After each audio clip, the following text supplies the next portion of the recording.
नमस्कार दोस्तों, राधे राधे। आज हम आपको सुनाने जा रहे हैं गरुड़ पुराण का प्रथम अध्याय। गरुड़ पुराण में भगवान विष्णु और उनके वाहन गरुड़ जी का अद्भुत संवाद मिलता है। यह ग्रंथ हमें जीवन, मृत्यु और मोक्ष का रहस्य समझाता है। आइए जानते हैं इसका प्रथम अध्याय क्या है।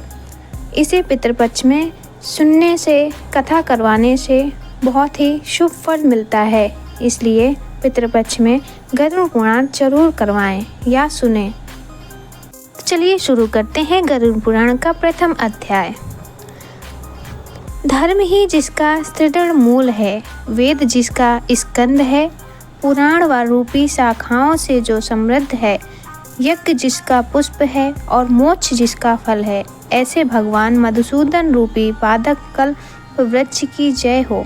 एक समय सौनकादि 88,000 ऋषि विष्णु क्षेत्र नौमी शारण्य के स्वर्ग की प्राप्ति के लिए 1000 वर्ष वाले सत्र नामक यज्ञ को करने लगे। एक समय मुनियों ने प्रातः काल में हवन कर दानादि से मुक्त होकर सिंहासन पर बैठे हुए सूत जी से आदर पूर्वक पूछा। ऋषियों ने कहा, हे सूत जी, सुख को देने वाले देव मार्ग को सुना, अब भय को देने वाले यमलोक मार्ग को भी हम लोग सुनने की इच्छा करते हैं। संसार के दुख और उससे उत्पन्न हुए क्लेशों को नाश करने का उपाय तथा जीव इस लोक और परलोक में किस प्रकार दुख दिख भोगते हैं, वह सब हमें सुनने की इच्छा करते हैं। आप उन्हें कहने में सक्षम हैं, अतः उसका वर्णन करने की कृपा करें। सूतनी ने कहा, ऋषियों सुनो, यमलोक का मार्ग अत्यंत कठिन है, परंतु पुण्यवान पुरुषों को सुख देने वाला तथा पापी पुरुषों को दुख देने वाला है। गरुड़ ने इस कथा का विस्तार भगवान से पूछा था। श्री विष्णु जी ने जिस प्रकार गरुड़ से कहा, उसी प्रकार तुम्हारे संदेह को दूर करने के लिए मैं भी कहूँगा। एक समय बैकुंठ में एक भगवान आनंद से विराजमान थे। उस समय गरुड़ ने विनती होकर पूछा। गरुड़ जी ने कहा, हे देव, अनेक प्रकार के भक्ति मार्ग अपने मुझसे कहे हैं और भक्तजनों की उत्तम गति को भी कहा है। इस समय भयंकर यमलोक मार्ग को सुनने की इच्छा करता हूँ। आपकी भक्ति से विमुख पुरुषों या यमलोक में जाना मैंने सुना है। हे भगवान, आपका नाम अति सुमन है, उसके उच्चारण करने में कुछ परिश्रम नहीं होता। सबके मुख में जिह्वा भी है, फिर भी वे नरक में जाते हैं। ऐसे नरधर्म पुरुषों को बारंबार धिक्कार है। इस कारण हे भगवान, पापी मनुष्यों की जो गति होती है वह मुझसे कहें, और यमलोक मार्ग में जाते हुए वे किस प्रकार दुखों को प्राप्त करते हैं वह भी कहिए। श्री भगवान ने कहा, हे पक्षीनंद, जिसके सुनते ही भय उत्पन्न होता है, ऐसे यमलोक मार्ग को मैं कहता हूँ। जिस मार्ग से पापी मनुष्य नरक में जाते हैं वह सुनने से बड़ा भयंकर है। उस नरक में ऐसे ऐसे मनुष्य जाते हैं जो पाप कर्म में संलग्न हैं तथा दया धर्म से रहित हैं, दुष्ट पुरुषों के साथी हैं, शास्त्र तथा संगति से परान्मुख हैं। हम बड़े हैं, हम यह विचार कर ऐसे अधिमानी किसी को नमस्कार भी नहीं करते। धन के मद से मुक्त हो आसुरी संपदा को प्राप्त होते हैं और देवी संपदा से वर्जित रहते हैं। चित्त के चलने मात्र से विचित्र हैं, मोह जाल से आच्छादित होकर मात्र काम भोग में संलग्न हैं। ऐसे प्राणी अपवित्र नरक में जाते हैं। जो पुरुष ज्ञानशील हैं वे परम गति को प्राप्त होते हैं। जो प्राणी परम कर्म में प्रवृत्त हैं वे तो दुख से यमयातना को भोगते हैं। प्राणी को जैसे इस संसार में दुख होता है उसको सुनो। वे मृत्यु को प्राप्त कर किस प्रकार से यमलोक को जाते हैं ये सुनो। संकृत या दुष्कृत भोग कर अर्जित कर्म के कारण वृद्धावस्था में व्यक्ति उत्पन्न होती है। वे व्याधि, मानसिक पीड़ा आदि शरीर पीड़ा से मुक्त होने जीने की इच्छा रखते हैं।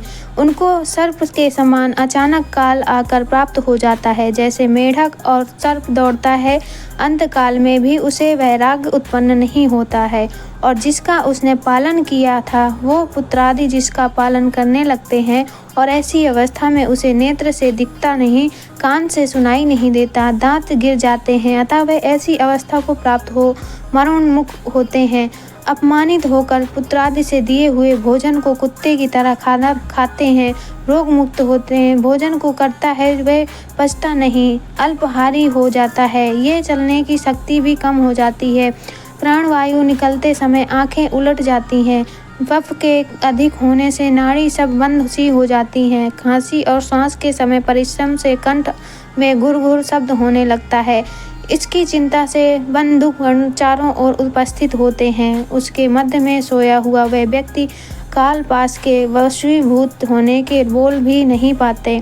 वशी जीवन पर्यंत कुटुंब के भरणों में आश्रित और अजितेंद्रिय ऐसा पुरुष मरण समय की वेदना से मूर्छित हो बंधुजन के दारुण करते मृत्यु को प्राप्त होता है। हे गरुण, उस समय उसमें दिव्य दृष्टि उत्पन्न होती है, अतः संपूर्ण जगत को एक रूप समझता है, किंतु बोलने की शक्ति नहीं रहती। उस समय इंद्रियां नष्ट हो जाती हैं और चैतन्य जड़ रूप हो जाता है। यमराज के दूत के समीप आने पर प्राण निकल जाते हैं। उस समय अपने स्थान से प्राण के चलने पर एक क्षण भी कल्प प्राण को हो जाता है और 100 बिच्छुओं के डंक मारने से जो वेदना होती है, ऐसी वेदना उस समय उसको होती है। अनंतर मुख पर फेन आने लगता है और मुख से लार टपकने लगती है। उस पापी पुरुष के प्राणवायु नीचे के मार्ग से निकलते हैं। उस समय 2 यमदूत आते हैं। वे बड़े भयानक व क्रोधित युक्त नेत्र वाले होते हैं तथा पसंडंड को धारण करने वाले नग्न अवस्था में ही रहते हैं। दांत से कट कट शब्द करते हैं। कौवे जैसे काले ऊंचे केस हैं, वक्र मुख है, नख ही जिनके आयुध हैं। ऐसे यमराज के दूत को देख पापी प्राणी भयभीत होकर मल मूत्र त्याग करने लगता है। उस समय शरीर से अंगुष्ठमात्र जीव हा हा शब्द करता हुआ निकलता है, जिसको यमराज के दूत पकड़ लेते हैं। यमराज के दूत उस भोगने वाले शरीर को पकड़कर लाश बनाकर उसे पास गले में बांधकर उसी क्षण यमलोक को ले जाते हैं। जैसे राजा के पुरुष दंडनीय प्राणी को पकड़कर ले जाया जाता है, जैसे पुरुष के सामने दंडनीय प्राणी को लेके जाते हैं, इसी तरह पापी को रास्ते में थकने पर भी यमराज के दूत भयभीत करते हैं और उसको नरक के दुख को बारंबार सुनाते हैं। जल्दी चलो, तुमको यमलोक में ले जाकर पीछे कुंभी पाक आदि नरक में ले जाएंगे, इसलिए आज देर मत करो। ऐसे यमदूतों का वचन सुन और बंधुजन का प्रलाप सुन पापी उच्चतर से विलाप करने लगते हैं, किंतु उसको यमदूत टालना ही देते हैं। यमदूत की गर्जना से उसका हृदय विदीर्ण हो जाता है और कांपता हुआ वह मार्ग से चलते कुत्तों के काटने से दुखी हो अपने किए हुए पापों के बाद करते हुए चलता है। वह भूख प्यास से व्याकुल रहता है। मार्ग में नल पावन भी तापायन रखता है। भड़ भूंजे जैसी गर्म बालू वहाँ बिछी रहती है, इसी कारण से वे चल भी नहीं पाते। उस पर भी पीठ पर चाबुक की मार पड़ती है। उस समय जीव को तपित हुई बालुका से पूर्ण एवं विश्राम रहित और जल रहित मार्ग और असमर्थ होते हुए भी अत्यधिक कठिनाई से चलना पड़ता है। जगह जगह शांत होकर वह गिर जाता है और मूर्छित हो जाता है, फिर उठकर खड़ा होता है। इसी प्रकार यमदूत पापी को अंधकार रूप मार्ग से यमलोक ले जाते हैं। यमलोक निगंध्य 1000 योजन दूर हो। वहाँ पापी मनुष्य को 2-3 मुहूर्त में ले जाते हैं। तंत्र यमदूत उसको भयानक नरक यातना दिखाते हैं। इससे वहाँ प्राणी यम तथा यम की यातना देखकर मुहूर्त मात्र से ही यमराज की आज्ञा से यमदूतों द्वारा आकाश मार्ग से पुनः अपने घर को जाता है।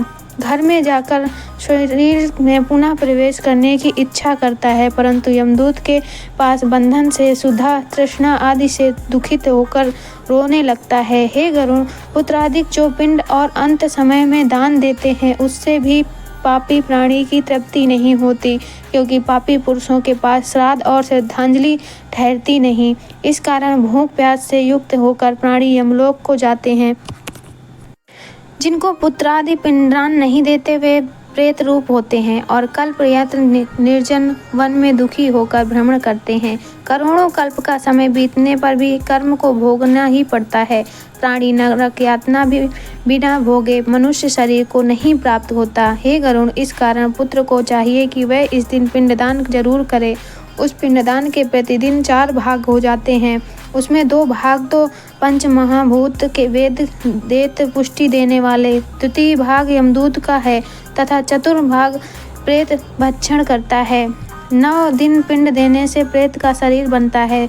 10वें दिन पिंडदान देने से उस शरीर को चलने की शक्ति प्राप्त होती है। हे गरुड़, शरीर के दग्न हो जाने के बाद पिंड से हस्त प्रमाण का शरीर उत्पन्न होता है। इसमें वह मार्ग में शुभाशुभ फल को भोगता हुआ प्रथम दिन के पिंड में मूर्धा, द्वितीय दिन के पिंड में ग्रीवा और स्कंद, तृतीय दिन के पिंड में हृदय, चतुर्थ दिन के पिंड में भाग पृष्ठ भाग, पंचम दिन के पिंड में नाभि, षष्ठ दिन के पिंड में क्रमशः कटी और गूढ़ा, 8वें दिन के पिंड में अरु, 9वें दिन 10वें दिन से सुधा, तृष्णा आदि उत्पन्न होती है। ऐसे धीरे धीरे करके मनुष्य का शरीर बनता है। ऐसे पिंड देह को धारण कर भूख प्यास से युक्त हो प्रेत द्वादशी में दिया हुआ भोजन करता है। यमदूतों द्वारा 13वें दिन प्रेत जैसे पकड़ा हुआ मरकट अकेला जाता है, उसी प्रकार से वह भूख प्यास से यमलोक को अकेला ही जाता है। यमलोक के मार्ग का परिणाम, हे गरुड़, वैतरणी नदी को छोड़कर 86,000 योजन है। उस मार्ग में प्रतिदिन प्रेत 200 योजन चलते हैं। इस प्रकार से 47 दिन में दिन रात चलकर यमलोक पहुंचता है। इस प्रकार मार्ग में 16 पुरियों को पार कर पापी जीव यमराज के घर में आता है। इन पुरियों में उल्लंघन करने के बाद आगे यमराजपुरी पड़ती है। पापी प्राणी यमपास में बंधे हुए मार्ग में हाहाकार से रोते हुए अपने घर को छोड़कर यमराजपुरी में जाते हैं। इस तरह से भगवान ने गरुड़ जी को बताया कि कैसे पापी प्राणी यमलोक की यात्रा तय करता है। अगली अध्याय सुनने के लिए दूसरी वीडियो हमारी जरूर देखें। अगर वीडियो अच्छी लगे तो वीडियो को लाइक, चैनल को सब्सक्राइब जरूर करें। धन्यवाद। राधे राधे। अगर आपके पास कोई सवाल है तो कमेंट